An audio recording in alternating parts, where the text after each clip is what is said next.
আমার কাছে মনে হয় যে প্রত্যেকটা ছেলের বা প্রত্যেকটা মেয়ের রিলেশন থেকেই বিয়ে করা উচিত, এটা আমার কাছে মনে হয়। কারণ একটা মানুষকে আমি চিনি না জানি না, হুট করে সে আমার সারা জীবনের সঙ্গী হয়ে গেল, সেটা আমি বিশ্বাস করি না, সেটা মনে হয় না যে খুব বেশি ভালো হয়।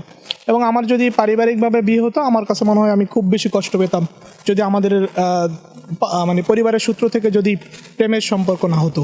যে 2টা বছর রিলেশন করেছি আমরা, এই 2টা বছর রিলেশন না হলে আমার কাছে মনে হয় যে প্রেমের যে স্বাদ, এই স্বাদ আমি কখনো পেতাম না।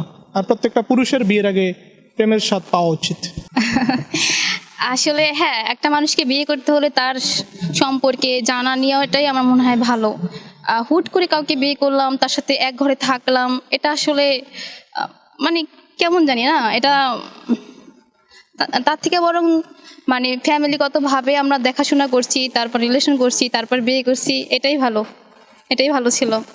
আর বিয়ে করার আগে অবশ্যই তার সাথে অন্তত কিছু মাসের হলেও পরিচিত হওয়া দরকার।